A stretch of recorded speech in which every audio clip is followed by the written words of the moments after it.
Hi there, it's me, BrettFish Anderson, and welcome to another episode of Out of the Fishbowl. I am very excited about today's topic of conversation, so thank you for listening. A man called Steve Chapman once wrote, "Becoming a dad is one thing, being a dad is many things." And we are going to go a bit deeper with that as we explore the positive, active presence of men in the lives of children in an episode called Fathers Matter Too. Fathers Matter is the name of one of the programs that we run at the NGO that I work for, which is called Heartlines, which sees itself as the center for values promotion. We're all about values, we're about story sharing, creating safe spaces where people can kind of share their stories around a number of themes and hopefully learn and be inspired and be motivated to be and do better. And let me just take a moment to clarify the name of that organization, Heartlines. Because there was a time when I was living in America for a couple of years and I got to preach at a church once every month. And this one particular sermon quite early on where people were still kind of trying to grasp my accent, I did a preach and I kept referring to this obscure verse in Proverbs that talks about guarding your heart. And so I would speak about guard your heart and went through the whole sermon and found out afterwards there were a lot of people kind of laughing, a lot of people looking confused. And it was only afterwards when I chatted to some of my friends that I found out that about a third of the church had kind of misunderstood what I was saying. And they came kind of like, people asked me like, why do you keep saying God is hot? And I'm like, what? And what they heard me saying was guard your heart and not guard your heart. So every time I talk about Heartlines, I want to clarify that it's H-E-A-R-T lines. It's not hotlines or anything like that. But that is the organization I work for. And going back to this program, this thinking around this topic, Fathers Matter, a while back, myself and a couple of colleagues were in George, and we had over 400 matrics in a hall from different schools. They'd all come together for some training, and we were given some time with them. And so we asked them a simple question: do mothers matter? And everybody put up their hands. Every single person in the hall put up their hands. Do mothers matter? A resounding yes. A couple of seconds later, we ask a second question: do fathers matter? And I think it was around 26 of those 400 plus learners put up their hands, showing us that we have a deficit, we have a void, that there are many questions around the idea of fathers mattering. Do they matter? How do they matter? How are fathers showing up? And so it really kind of brought home to us that there was an important need for this program that we have now done for the last 4 or 5 years around the country.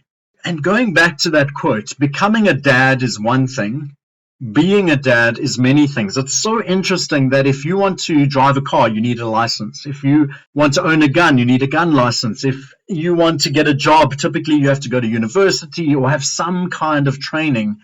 And yet to become a dad, to raise a human being, like one of the most important things in the world, to become a parent, there is no training, there's no license. Anybody can become a dad. Becoming a dad is one thing, but being a dad, being a father, is many things. And so that quote really just kind of holds everything that we're going to be talking about together.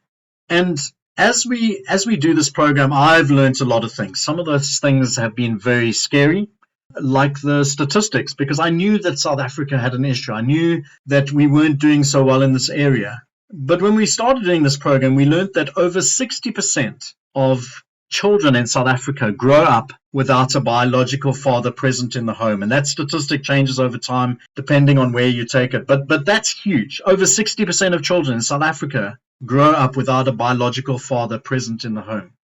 And so this is something that affects every other thing. And when we do this workshop, I often give this scenario. Imagine that you could wave a magic wand and just take one of the big problems in South Africa, gender-based violence. You could wave a magic wand overnight and gender-based violence was fixed. 100% no more gender-based violence in the country. If that was possible, and we're obviously talking about a ridiculous scenario, but if that was possible, in a week from now, in 2 weeks from now, in a month from now, in a year from now, we are going to be faced with problems of gender-based violence again. But if we were able to take that imaginary wand and wave it and fix fathering, fix fatherhood, and we change to have people who were positive, active, and present in the lives of children, if you could do that overnight, then maybe a week from now, 2 weeks from now, a month from now, a year from now, you wouldn't even have to deal with an issue like gender-based violence.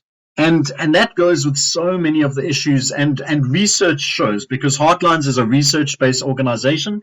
So before we did a program like Fathers Matter, we spent a year or two, or we invited people to spend a year or two doing the research to find out what are the issues, what are the problems at hand. And what we have found through the research is that children who grow up without the active, positive presence of men in their lives are at significant risk of being victims or perpetrators of violence, including gender-based violence, of drug and alcohol abuse, of mental health disorders, of teenage pregnancy, and poor educational and economic outcomes. And so this idea of the lack of a positive presence of a man in the life of a child puts them at risk of all these other things. And you can look at pretty much all the issues that South Africa has. And if you're listening from another country, I'm sure that so much of this stuff will translate to your country as well. But if you think of the poor leadership we have in our country, if you think of the violence, if you think of the gangs, all of those things, if we could somehow fix or at least improve fatherhood so that it wasn't 60% of children growing up without a biological father present in the house,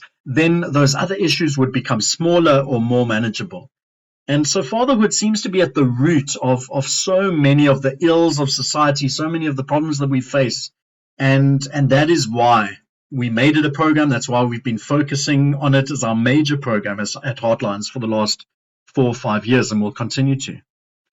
And as we deal with it, there are a few things that we clarify. One of them is that the absence of a father or positive male figure is a risk factor. It's not a sentence. If it was a sentence, then kind of game over. Why do we even bother? But just when that father figure, that positive role model is absent, it becomes a risk factor for all of those things. So what it doesn't mean is that if you have a positive father, none of those things will happen. The risk things we spoke about, the gender-based violence, the drugs, the poor economic outcomes and educational outcomes, things like that.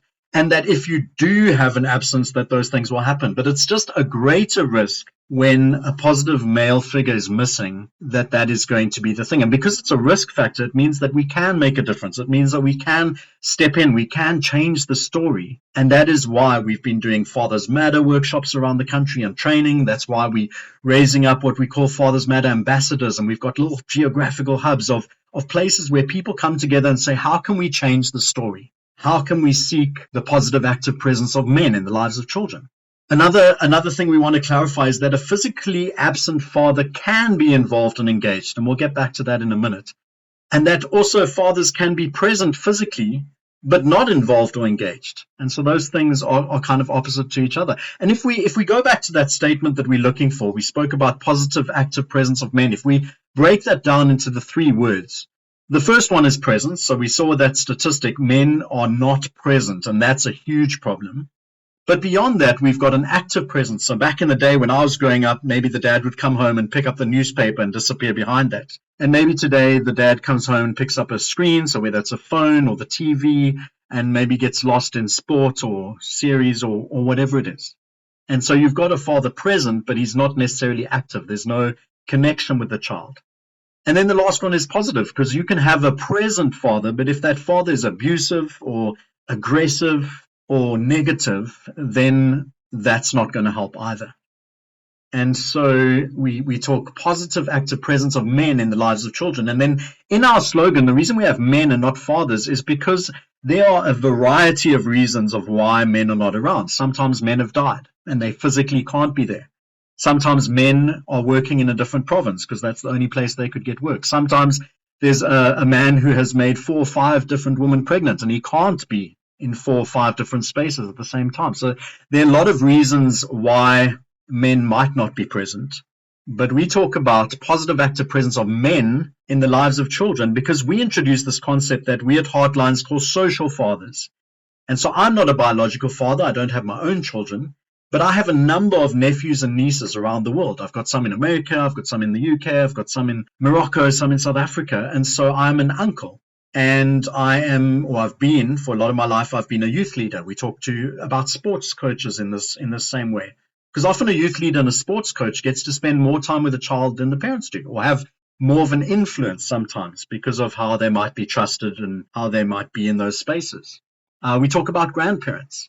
And so there's a variety of ways in which men who are not necessarily biological fathers can still be positive, active presence in the lives of children. And we put big emphasis on social fathers. We love this African concept of it takes a village to raise a child. And so either in supporting fathers who are already there, who are already doing a good job, standing alongside people. So my good mate Duncan has 3 kids. And so I'm not there to replace him, but sometimes I might have an energy that he doesn't have because he's running his own company. He's a father to 3 kids. And so sometimes there's a chance for me to come in with energy where he doesn't have. And so there's that thing of stepping in, stepping alongside, being cheerleaders, being there when things are going wrong, being a shoulder to lean on, all those kind of things. And then another thing we want to clarify is that when you say fathers matter, somebody's going to inevitably say, well, do mothers matter? And as I showed in that previous example, it's a question we almost don't have to ask because it's so obvious that mothers matter. And the Fathers Matter project especially acknowledges the extraordinary role that single mothers and grandmothers play, because a large portion of South Africa has been raised by single mothers and grandmothers. And there are grandfathers and their uncles and aunts and many, many other cases. But in many spaces, it's been the single moms and it's been the grandmothers who have stepped in. And so as we run this program called Fathers Matter, we are doing it alongside the obvious case that mothers matter, grandmothers matter, family matters. But because fathers have been absent, because 60% of fathers have not been in those spaces, we feel that it's necessary to declare fathers matter and also to seek fathers who will matter, who will step in, who will play those different roles. And when you have active fathers and men, it lessens the burden for women, so many women that have been carrying those things by themselves. And then I spoke about this already, that uncles, grandfathers, church leaders, coaches often step in to play a role, and we call them social fathers.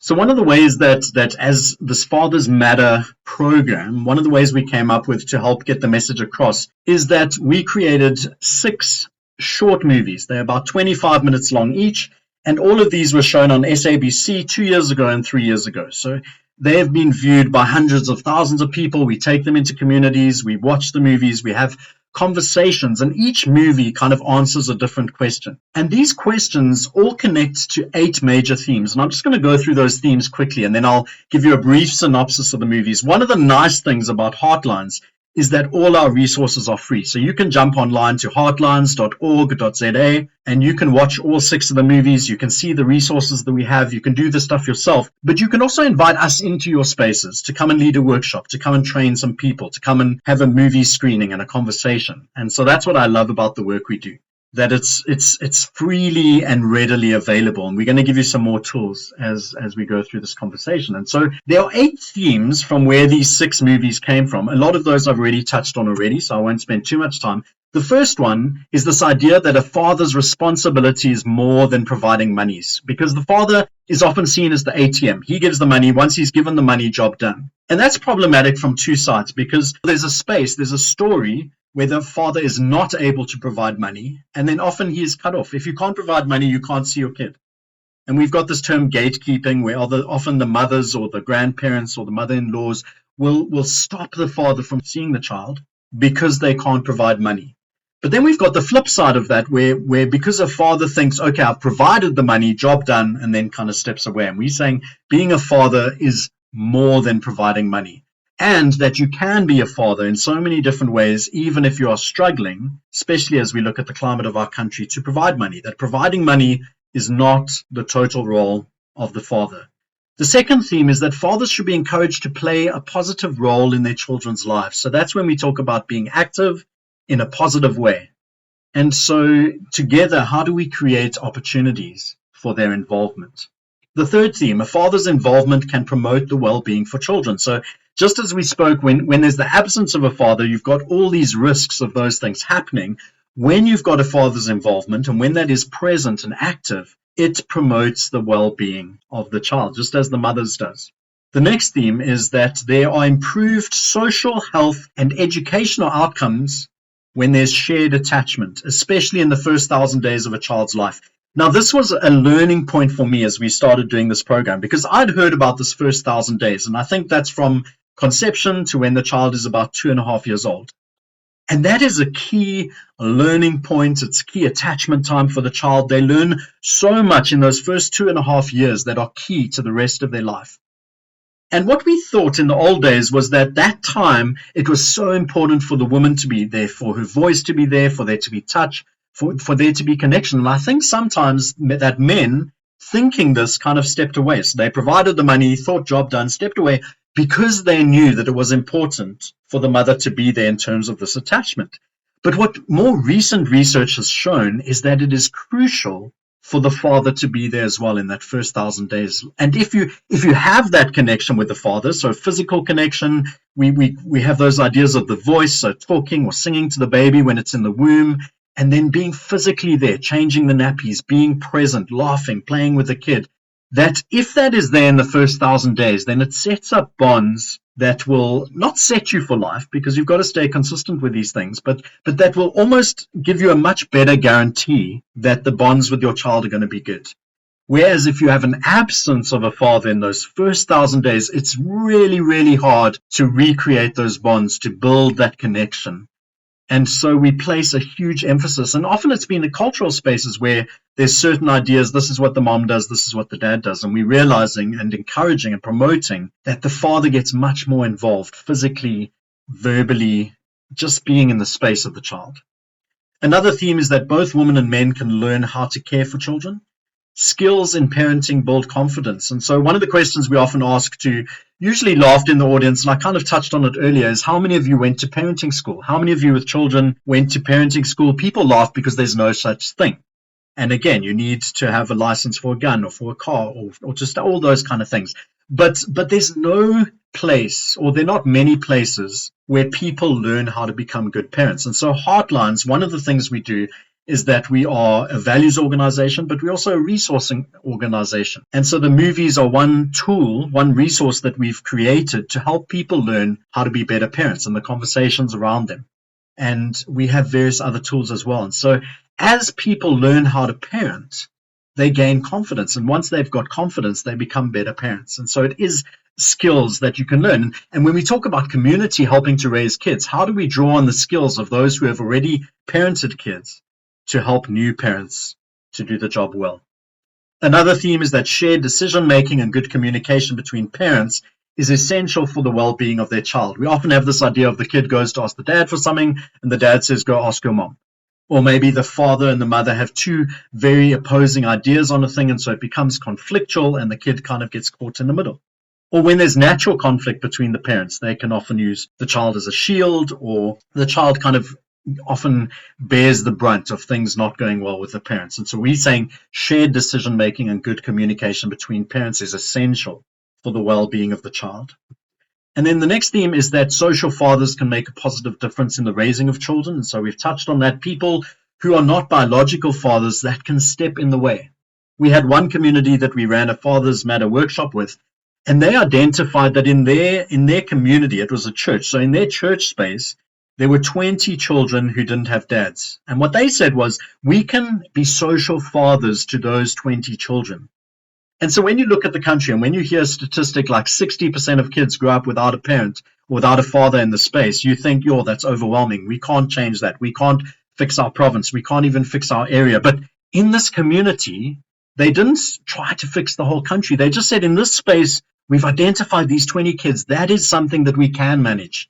That is something that we can do. And as they started doing that, you hope that the neighbors are kind of looking over the wall going, oh, if they can do that, we can do that. And so here's 10 kids in our community. How can we be social fathers for them? And this is something that can grow and can kind of motivate other people to do the same. That in the country, we are hoping that people will be mobilized and motivated and excited to step in to be social fathers where they are lacking. And then the last theme that we have is that supportive social networks such as the church can promote healing for people who have a father wound. And father wound was another of kind of the lessons that I learned as I started doing these Father Matter workshops. And what's so interesting about it is that whenever I mention the term father wound, there is immediate recognition in the audience. There's always somebody who's nodding or looking sad, but people just get it, even though they've never heard the term before, because it's so self-explanatory. all of us probably have different degrees of wounds that have come from our fathers. And there is also the same thing with mothers. But as we look, people who have had absent fathers, their wound is going to be so much bigger. And people who have had negative fathers, there's a father wound, and that brings up so much stuff. And again, those things can be dealt with in communities as we gather around people and get people the help they need for things they've been carrying by themselves. And so those are 8 themes that we do this work around. And as we start to kind of walk alongside fathers and families and communities, we continue to hold that banner high. We're looking for positive, active presence of men in the lives of children. And so people start to work towards that. People a lot of the time, just you see lights go on. Oh, I didn't know that. Or, oh, I understand that can be my role as a kid. Or I've inherited what this role that I thought a father was because my dad was distant, or my dad had a kids should be seen and not heard mentality, or my dad was violent. And so I haven't known how to be a father from other spaces. Because if people aren't finding, people tend to become a father like their father because that's the chief example they had. And so if they don't have that example, or if that is a negative example, where are people going to find positive examples of fathering? And so as I mentioned, we came up with these 6 movies. All of these movies are available. And what I love about them is that they are incredible. These are such good movies. Because I work with this organization, because I'm going into different spaces, showing them all the time, I've seen them many, many times, and yet the same movie will hit me in the gut and have me emotional and having me, I need to pull myself together before I kind of host a discussion afterwards, because the storytelling is so powerful. And as I mentioned before, each one answers a different question. And so the first movie is called Family Portrait, and it really deals with that question of, is the dad simply an ATM? And so you've got a young black man, Ayize, he's got a girlfriend, and they've got a baby. And the girlfriend's mom is trying to be a gatekeeper because Ayize is an artist. And so he doesn't have steady work. He doesn't have steady income. And so he hasn't paid lobola. He hasn't paid damages. And so there's this conflict until she realizes that he has something to offer beyond just money, beyond just that idea of being the ATM. The story In Time deals with Bokamoso, who is a young runner who has an opportunity to run for a scholarship. Her dad is present in her life, but he's not physically present because he works in the mines across the country. And so it answers this question, can a father who can't be physically present still show up for his daughter? And so she has this big race that she's going to do, and the other people at the mine pay for the dad to drive across the country so that he can watch her race. And the whole question throughout that little movie is, will he make it in time? And she runs the race, and the dad actually arrives just after she's finished, and he's all upset because he missed her race. But she says to him, no, Dad. And as she's running, you hear his voice in her head. She calls him coach because he was the one who taught her how to run, and that's the relationship that they have. But the words that he used to encourage her, to build her up as a runner, are racing through her head as she done this run. And she was like, Dad, you were with me the whole time. And so that story speaks to a dad who is physically unable to be present, being creative and being intentional and being active in how he communicates with his daughter, how he shows up for her, and how he is present. In the movie Everything a Boy Could Want, the question is material provision enough? And so you've got Lester, whose dad is doing everything he can to make sure that his family has everything that he didn't have as a child. And so there's a scene with Lester and his dad in the car where his dad speaks about how his dad didn't provide anything. And so I promised then and there that you would lack for nothing. But the movie opens on Lester's birthday, and his dad is missing the party because he has a business meeting. And so there's the sense that he was so committed to making sure that his son has all the things that actually he missed the one thing. And the only thing that Lester wanted was his dad's kind of attention and time with his dad and his dad's presence. And so that movie starts to question those things. The movie Melody is about a young woman, a young black woman who's about to get married. And as she's about to get married, she realizes that her dad, who abandoned her as a baby, should be there for the lobola conversations. And so she seeks him out, and he's got another family. And there's tension between her mom, who's raised her, like, am I not good enough that you have to go seek your dad? And it really looks at that whole question of the tension and pain of growing up without a father. And she eventually gets to confront him and ask him questions and see the reasons that he gives for not having been around, and be able to express the pain that she had. Why couldn't you find me? Why didn't you seek me out? In the fifth movie, Airwalker, we've got a young girl, Zoe, who's a skateboarder. And the question is about how conflict between parents can affect the child, because she gets involved in an accident. And the whole question of that movie is, will the parents be able to work together, even though there's conflict between them? Can they work together long enough to look after her and work together for the good of their child? And then in the last movie, which is one of the movies that we show the most, it's called Manskap.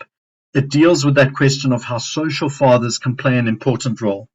And so you've got a young guy called Kyle, and there's clearly no father figure in his life. And he lives in a kind of Cape Flats type space where there's gangsters and that kind of environment going around.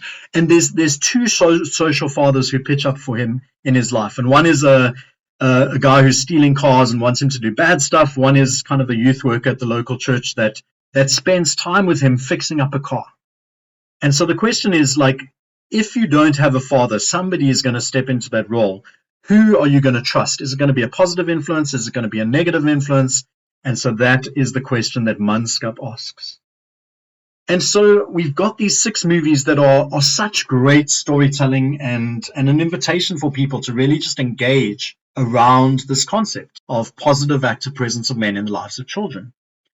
And what we do in workshop spaces or when we show the movies is we try and connect what's happening on the screen to what is happening in the lives of those people sitting there. So what was your story with your father? Because that's going to obviously inform a lot of how you are, the way you've grown up, the way you think about yourself, the way you do things in life.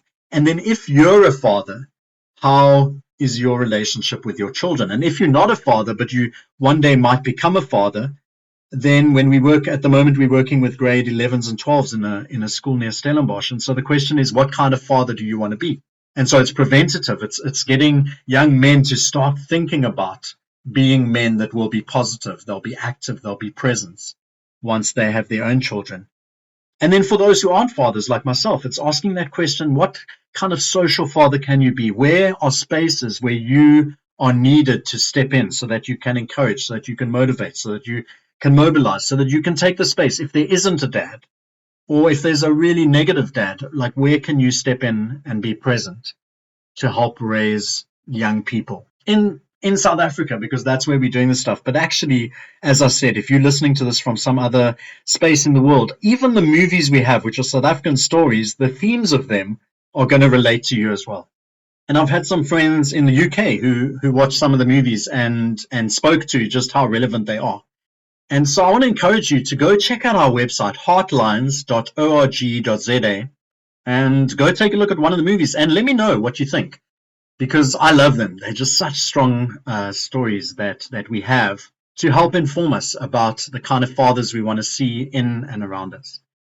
And then lastly, one thing I really love that we have is we've come up with this resource called the Fathers Matter Coach.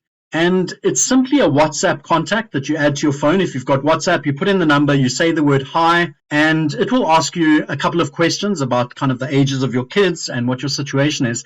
And then you can ask it a question anytime. How do I put a nappy on? My child is being bullied. What can I do? So you can ask it any questions. And then from time to time, it will also maybe send you a video link or an article or just give you some advice about something. And it's like having a Fathers Matter coach in your pocket. We can't all afford counseling. We might not all have the time to kind of go to spaces and places where we can listen to people. But the Fathers Matter coach is a way that we can just add some positive influence and help us to become better parents. And so if you would like to add the Fathers Matter coach, I'll put the number in the bio, but it's 060-058-2107. You simply put that in WhatsApp. You say the word hi, and it will start the process. And so I want to encourage you, heartlines.org.za, the movies are there. You can find the coach there. There's a lot of other articles and resources that will help you to become better fathers, to become a community of fathers. And what we're looking at in different areas around South Africa, we've got these Fathers Matter ambassadors, and we have geographical hubs where people are coming together to run workshops and to run trainings. And so if you'd like to know more, you can get hold of me, you can get hold of Heartlines and ask us. We are around the whole country, and you can get hold of us and ask us. You get a group of people, we will come to chat to them about fathers, we'll come show one of our movies, we'll come have a conversation or do a training. But this stuff is so relevant and so important. What if we could change that statistic that 60% of children in South Africa grow up without a biological father, simply by starting to get men to realize that we need to show up, we need to pitch up, whether we are fathers ourselves or whether we're showing up as social fathers. What can we do to seek the positive, active presence of men in the lives of children? I really hope this has been helpful for you. I hope that you've been intrigued or sparked. You're going to go check out one of those movies, hunt it down. And I want to encourage you, this episode in particular, think of somebody that you know that's maybe a young father, or somebody who's struggling as a father. Or maybe you know somebody that has a tough relationship with their own father. And send this episode to them. Get them to listen to this with you. This is the kind of conversation we need to have in every household, over every dinner table, because it affects every child in the country. It affects these bigger things like gender-based violence and gangs and the leadership of the country. If we can do better at showing up as fathers who are positive, active, and present, then we can really start to change this country and, in effect, the world. So I'm BrettFish Anderson. Thanks for listening. We will have more out of the fishbowl coming your way soon. Cheers.